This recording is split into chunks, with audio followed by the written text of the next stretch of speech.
Ah, une nouvelle journée qui commence. Va te faire foutre le sol, va te faire foutre le plafond, va te faire foutre le chat. Toujours saluer ses voisins. Je vous baise. Ouais, moi aussi, c'est grenier. Prendre un petit déjeuner équilibré. Ah, périmé comme j'aime. Bien choisir ses vêtements. Pute. La justice. Non. Blip, bloup, non. Ah, voilà.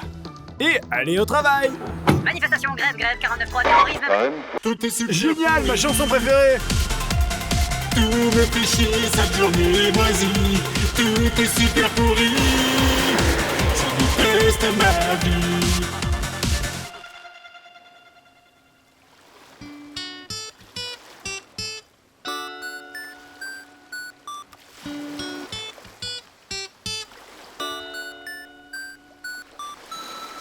Un, deux, trois, quatre.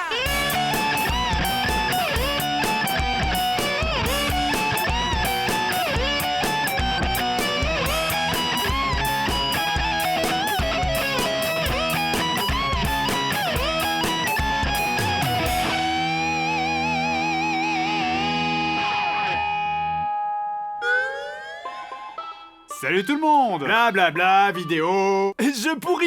Ah. Aujourd'hui c'est une belle journée de merde et pour bien se faire chier on va jouer à... des beat'em up.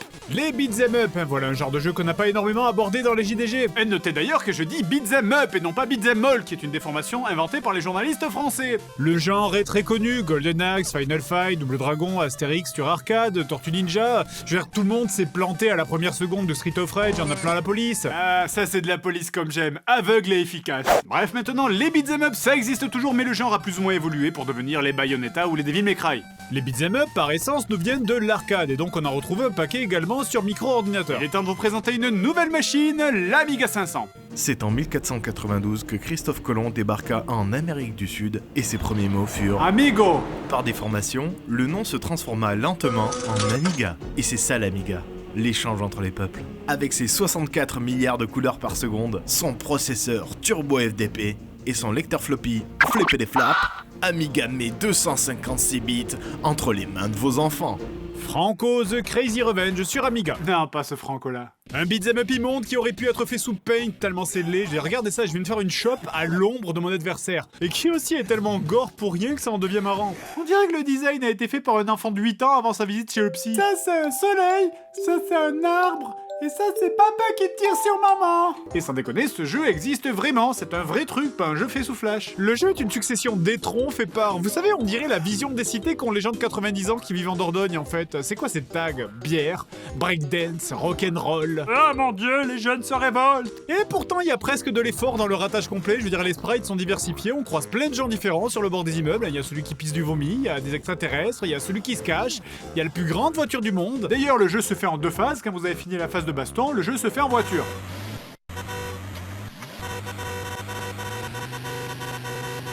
Ah, on a mis le klaxon sous l'accélérateur, c'est en série, on s'était dit que c'était une bonne idée. Bah alors les beat'em up en général c'est quand même vachement vite comme type de jeu, hein. Quand t'as vu un niveau tu les as tous vus, du coup on passe au suivant. Guardian of the Hood, un jeu où tu tabasses des gens dans la rue gratuitement, mais où on te dit qu'il faut recycler. Les dents, c'est dans la poubelle jaune. Ce jeu est un peu comme si Mortal Kombat avait baisé avec une poubelle et abandonné l'enfant dans le ghetto. Alors donc l'histoire des gangs de criminels dirigés par visiblement Michael Jackson deviennent de plus en plus actifs et c'est donc à vous et à votre club de gym que revient la tâche de nettoyer la ville grâce à vos super pouvoirs de gymnaste. Monsieur le maire, la ville est totalement envahie. C'est horrible. Passez-moi le président du club de l'association de gymnastique de Périgueux. Tout de suite. Les niveaux sont divisés en 2, une partie où vous tabassez des minorités ethniques au milieu des prostituées et des exhibitionnistes, et quand t'as fini, une espèce de bonus stage étrange où tu te mets à tabasser les collègues de ton club.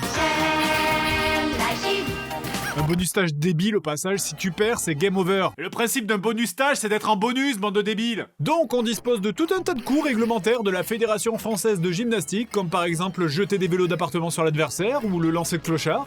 Tout ce temps perdu à regarder du free fight.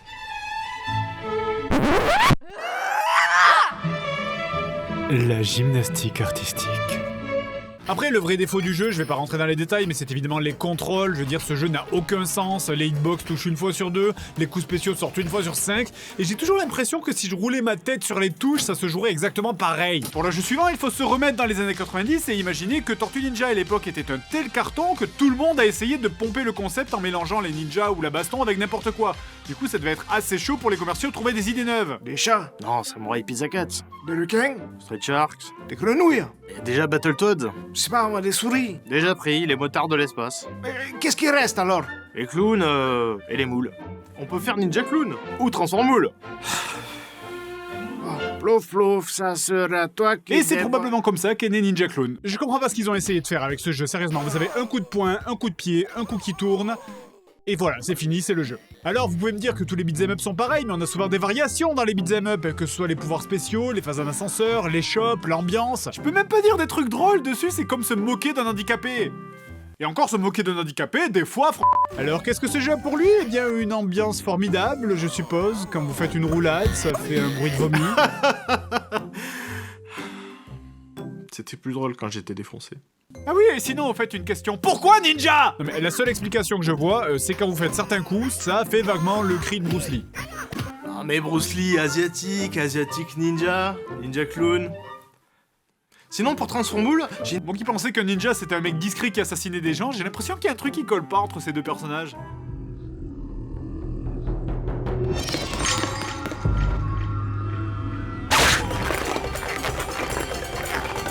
Ninja, clown. Cela dit, n'allez pas croire que ces jeux sont un peu pourris parce qu'ils ont l'excuse de l'âge. Moderne ne veut pas forcément dire mieux. Charlie's Angels sur GameCube, développé par Ubisoft. Qu'est-ce qui pourrait mal se passer? Ok, donc le jeu commence par l'intro du jeu où on t'explique que des gens ont volé la Statue de la Liberté, l'Arc de Triomphe et d'autres monuments divers. Les monolithes de Stonehenge en Angleterre et le mémorial de Lincoln à Washington. Waouh! La dernière fois que j'ai vu un scénario aussi profond, c'était dans une BD des Tiny Toons, sans déconner. Non mais sans déconner, vous voyez, là il y a la Tour Eiffel, là il y est plus. Et donc Charlie nous envoie s'infiltrer dans un paquebot ennemi pour recueillir des indices, et pour s'infiltrer dans ce paquebot, il décide de... Je vous ai inscrite à un concours de Miss Bikini organisé sur la plage. Ce sera une couverture parfaite. Sérieusement? Ouais, il est comment ton bikini? Il doit y avoir des milliers de métiers différents pour s'introduire dans un port, et le seul truc que les scénaristes ont trouvé, c'est...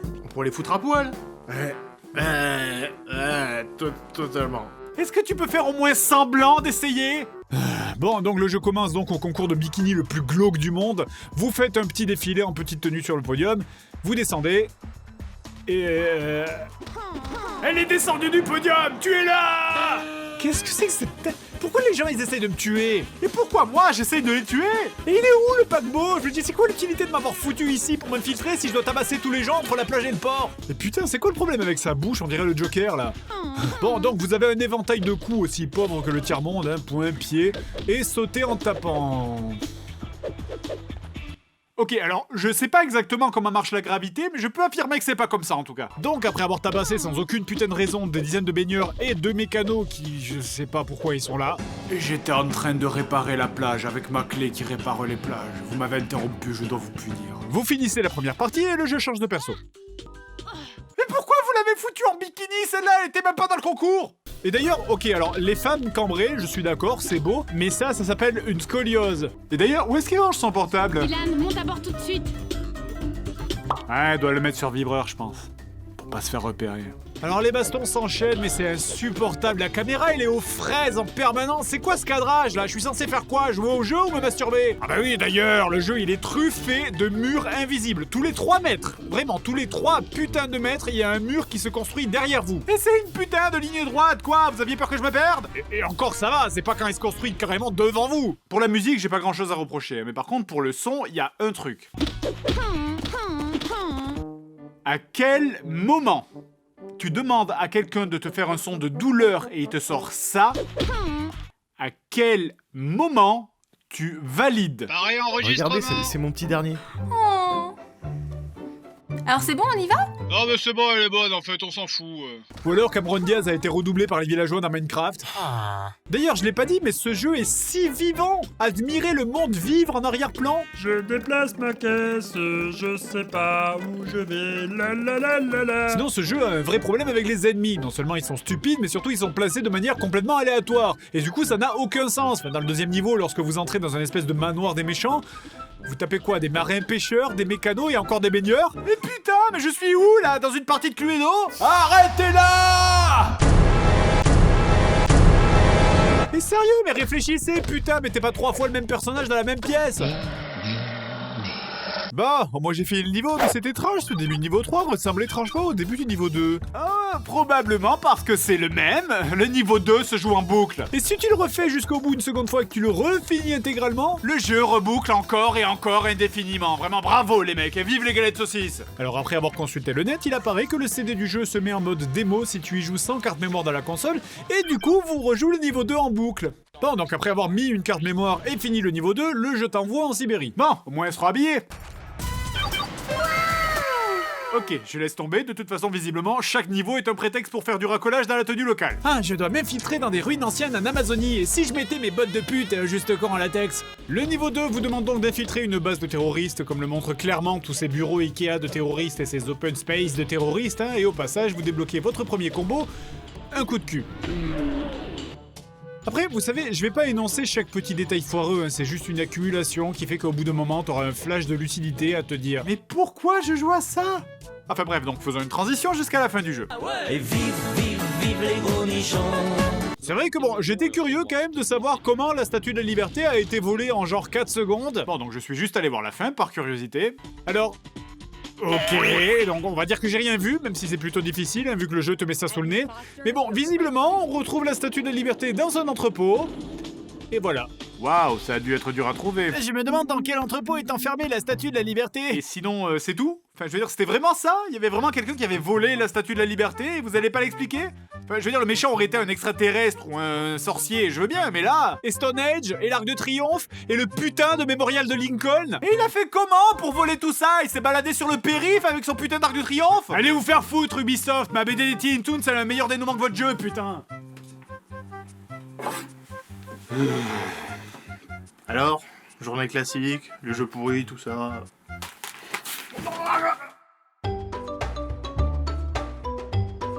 Bon, puisque ma journée pourrie est presque finie, on va pouvoir passer au dernier jeu. Baby's Kids sur Super NES, sorti en 94, tiré du dessin animé du même nom. Donc en résumé, des gamins vont dans un parc d'attractions avec le copain de leur mère, et voilà. Tout ce que je sais. Donc après avoir choisi ton perso, le garçon ou la fille, le jeu commence à l'entrée du parc, il y a des agents de sécurité, il y a des mascottes, mais ça va, personne ne vous tape. Du coup, quoi de plus naturel que d'aller niquer leur mère? Alors bon, entendons-nous, les beat'em up c'est rarement connu pour avoir des scénarios très complexes, mais bon, c'est des punks ça se voit qu'ils sont méchants. Ah, vous pouvez pas comprendre si vous êtes pas né dans les années 80. Non mais je veux dire, visiblement ces types sont même pas agressifs, je peux passer à côté sans me faire taper, j'aimerais juste une raison valable de leur taper dessus, je suis quoi, une racaille? Bon, donc le jeu commence et on tue les ennemis. Et on tue les ennemis. Et on tue les ennemis. Et on tue les... Combien de coups il faut pour tuer un seul type, merde? Et j'ai compté, ça prend 35 coups. 35 putains de coups. Et j'ai fini par perdre au timer de toute façon. Le pire, c'est que je suis sûr qu'ils le savaient que c'était nul. Ils ont forcément testé leur jeu. Quand tu chies dans la cuvette, tu regardes toujours ton caca avant de tirer la chasse. Alors tu as d'autres coups pour tuer les ennemis. En faisant L plus Y, tu peux faire des uppercuts qui les tuent en 3 coups. Et à quoi ça servait de foutre des coups normaux du coup? Et si je dois passer tout le jeu avec le bouton L enfoncé, c'est peut-être que ce bouton il aurait dû être enfoncé par défaut, non?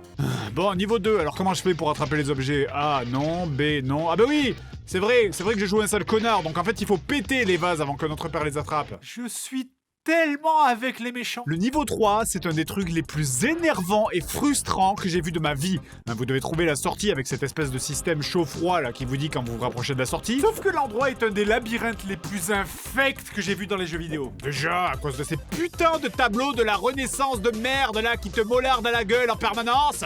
Raciste. Et surtout parce que ce labyrinthe n'a aucun sens. Regardez là, mon thermomètre il est rose comme le cul d'un cochon, donc ça veut dire qu'on est proche de la fin. Donc, bon là il est un peu moins rose, c'est pas grave, je reviens en arrière, on va Quoi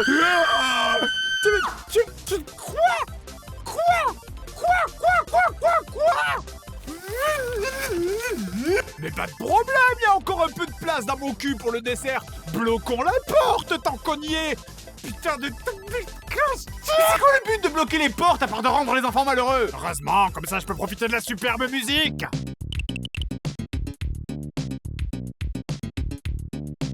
C'est la meilleure boucle de 3 secondes que j'ai jamais entendue. Ok, vous savez quoi? C'est la dernière vidéo avant les vacances, alors merde, voilà le cheat code de la soumission et on va direct au dernier boss.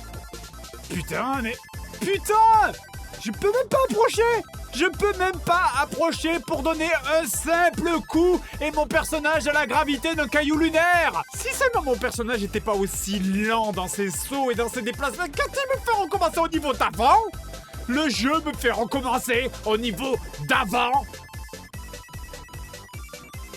Oh mon dieu, ils sont tous morts. Ah! Tout est super pourri. Je déteste ma vie.